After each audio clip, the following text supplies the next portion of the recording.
अपन electrostatics के बारे में बात करते हैं, जो अपनी यूनिट नंबर 1 है।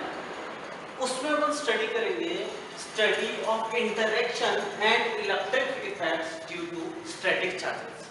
मतलब स्टैटिक चार्जेस को जो इलेक्ट्रिक इफेक्ट्स प्रोड्यूस होंगे उनके बारे में, और उनके बीच में जो इंटरेक्शन होगा, चाहे वो अट्रैक्शन का हो चाहे वो रिपल्सन का हो, उनके बारे में अपन स्टडी करेंगे इलेक्ट्रोस्टैटिक्स में। सबसे पहले यहाँ पर स्टैटिक चार्जेस के बारे में अपन जो बात करने वाले हैं उसमें अपन चार्ज के बारे में। चार्ज बेसिकली है क्या, ये कैसे अकर होता है, कैसे प्रोड्यूस होता है, उनके बारे में अपन स्टडी करते हैं। तो चार्ज बेसिकली क्या है? Charge is a property. ये क्या है? Property of a matter. किसी भी मैटर की वो क्या है? Property. Due to which electrical and magnetic effects are produced, जिसकी वजह से इलेक्ट्रिकल और मैग्नेटिक इफेक्ट्स प्रोड्यूस होते हैं। इलेक्ट्रिकल मींस इलेक्ट्रिसिटी से related and magnetic effects means magnet से रिलेटेड जो इफेक्ट्स प्रोड्यूस होते हैं, उनकी प्रॉपर्टीज अगर किसी मैटर में आ जाती हैं तो उस प्रॉपर्टी को ही अपन क्या बोलते हैं? चार्ज। बेसिकली चार्ज प्रोड्यूस कैसे होता है, ये तो अपन ने बात की कि चार्ज होता क्या है। चार्ज प्रोड्यूस कैसे होता है? चार्ज के प्रोड्यूस होने के लिए एक्चुअल ट्रांसफर ऑफ इलेक्ट्रॉन्स होना जरूरी है। मतलब अगर किसी भी मैटर में चार्ज आता है तो उसका केवल एक ही तरीका है कि वहां से जो है इलेक्ट्रॉन्स का एक्चुअल ट्रांसफर कर दिया जाए। एक्चुअल ट्रांसफर कैसे होगा? या तो उस मैटर में इलेक्ट्रॉन्स को ऐड कर दिया जाए, या उस मैटर से इलेक्ट्रॉन्स को रिमूव कर दिया जाए। दो तरीके हैं एक्चुअल ट्रांसफर करने के। इसके बहुत सारे मेथड्स हैं जिनके बारे में अपन एक एक करके पढ़ेंगे। तो एडिशन और removal of electrons is the basic phenomena to produce the charge. Charge को प्रोड्यूस करने का ये बेसिक फिनोमिना है। अगर अपन क्या करें, इसके बेसिस पे अगर अपन इलेक्ट्रॉन्स को ऐड कर रहे हैं या फिर इलेक्ट्रॉन्स को रिमूव कर रहे हैं, उसके बेसिस पे ही चार्ज को दो टाइप में क्लासिफाई किया जाता है। क्या होता है चार्ज? तो चार्ज के दो टाइप्स हैं, positive charge and negative charge. अगर किसी भी मैटर से इलेक्ट्रॉन्स को रिमूव कर दिया जाए, अपन एक एग्जांपल के थ्रू इसके बारे में बात करेंगे। तो अगर इलेक्ट्रॉन्स को रिमूव कर दिया जाए तो वो जो मैटर है वो कैसा चार्ज हो जाएगा? पॉजिटिवली चार्ज हो जाएगा। और अगर उसमें इलेक्ट्रॉन्स को ऐड कर दिया जाए तो वो जो मैटर है वो नेगेटिवली चार्ज हो जाएगा। इसके बारे में अपन एक एग्जांपल के थ्रू बात करते हैं। जैसे मेरे पास में एक एग्जांपल है कि सोडियम Na, ये नेगेटिव स्टेट में जब होता है तो न्यूट्रल होता है। इस कंडीशन में इसमें 11 प्रोटॉन्स होते हैं और 11 ही इलेक्ट्रॉन्स होते हैं। मींस 11 पॉजिटिव चार्जेस हैं और 11 नेगेटिव चार्जेस हैं। एक प्रोटॉन पे जो चार्ज होता है वो 1.6 × 10⁻⁻19 कूलम होता है, ये अपन पढ़ चुके हैं।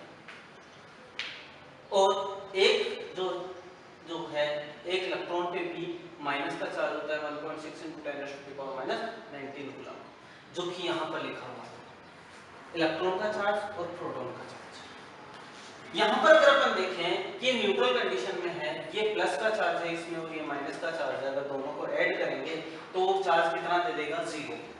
यहाँ पर अपन बात करें कि इसको चार्ज कैसे बनाया जाए, या तो इसमें से इलेक्ट्रॉन्स रिमूव कर दें या इसमें इलेक्ट्रॉन्स का क्या करते हैं?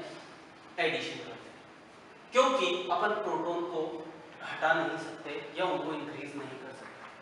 तो यहाँ पर अगर मान लो मैंने एक इलेक्ट्रॉन को हटा दिया, तो एक इलेक्ट्रॉन को हटा दिया तो 11 प्रोटॉन बचेंगे और 10 इलेक्ट्रॉन्स बचेंगे। 11 प्रोटॉन्स एंड 10 इलेक्ट्रॉन्स बचेंगे, मतलब प्लस का 11 और माइनस का 10 इंटू 1.6 × 10⁻⁻19। यहाँ पर भी 1.6 × 10⁻⁻19 होगा।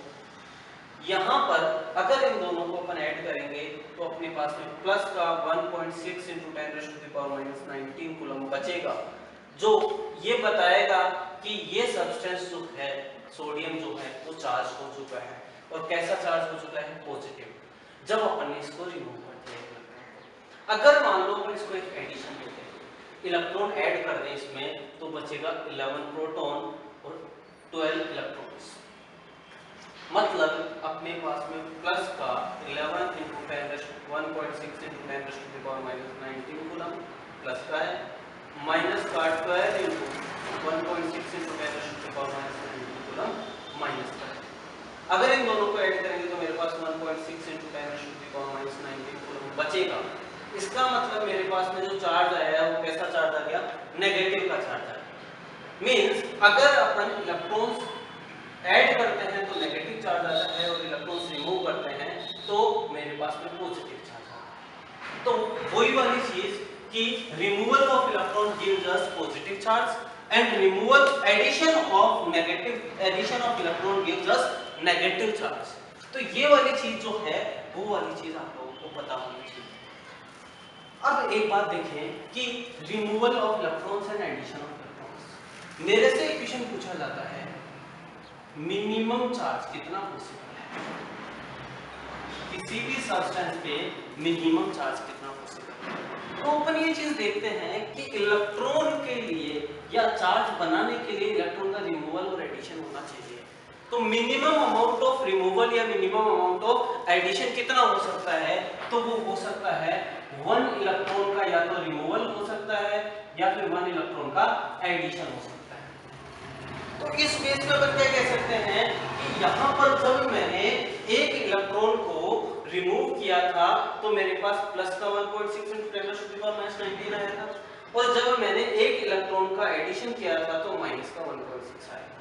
तो जब एक इलेक्ट्रॉन को रिमूव या ऐड करेंगे तो जब रिमूव करेंगे तो प्लस का आएगा 1.6 into 10⁻⁻19 कूलम, और जब ऐड करेंगे तो 1.6 into 10⁻⁻19 कूलम माइनस का आ जाएगा। तो minimum charge on a substance जो पॉसिबल है वो है plus minus 1.6 into 10⁻⁻19 coulomb.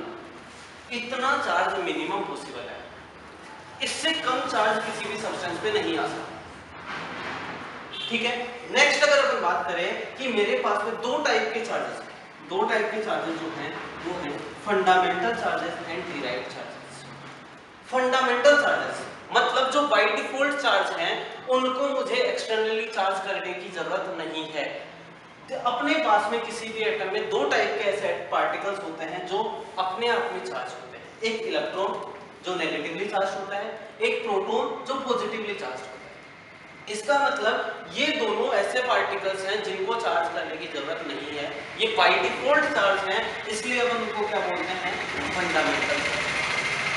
And derived charges वो चार्जेस होते हैं जिनको बाद में चार्ज करने की जरूरत होती है, या वो मैटर होते हैं जिनमें अपन प्रॉपर्टी एक्सटर्नली डेवलप करते हैं। तो इनमें एक्सटर्नली डेवलप करने के लिए अपन को क्या करना पड़ता है? इलेक्ट्रॉन्स का एक्चुअल ट्रांसफर करना पड़ता है। मतलब reason behind the derived charges are electrons ही चार्जेस जो डिराइव्ड चार्जेस हैं उनके पीछे का रीजन है। इलेक्ट्रॉन्स अगर नहीं होंगे तो अपन चार्ज प्रोड्यूस नहीं कर सकते। चार्ज प्रोड्यूस करने के लिए ये बहुत जरूरी है। इसके बहुत सारे मेथड्स हैं, अलग अलग टेक्निक्स इसके लिए यूज की जाती है इनको चार्ज करने के लिए, डिराइव करने के लिए। अब अपन बात करते हैं प्रॉपर्टीज ऑफ चार्जेस की प्रॉपर्टीज के बारे में कि क्या प्रॉपर्टीज होनी चाहिए चार्ज। देखो अपने पास में दो टाइप के चार्ज है, positive charge and negative charge. तो इसमें लाइक चार्जेस मतलब या तो दोनों पॉजिटिव होंगे या दोनों नेगेटिव होंगे। ये अगर पॉजिटिव और नेगेटिव हो गए तो ये एक दूसरे को रिपेल करेंगे। मतलब दोनों सेम टाइप के जब चार्जेस होंगे तो वो दोनों एक दूसरे को क्या करेंगे? रिपेल करेंगे। और अगर अनलाइक चार्जेस के बारे में बात करें, एक पॉजिटिव दूसरा नेगेटिव होगा, उस कंडीशन में क्या होगा? वे एक दूसरे को क्या करेंगे? अट्रैक्ट करेंगे। इसको याद करने का एक तरीका हो सकता है कि देखो जैसे पॉजिटिव को अगर हम मल्टीप्लाई करें तो पॉजिटिव आता है, नेगेटिव को भी मल्टीप्लाई करें तो क्या आता है? पॉजिटिव आता है। इसका मतलब क्या है कि अगर ये वाला चार्ज Q1 मान ले, इस वाले चार्ज को Q2 मान ले, क्योंकि चार्ज को रिप्रेजेंट किया जाता है Q से, तो Q1 और Q2 का जो मल्टीप्लिकेशन है वो अगर पॉजिटिव आता है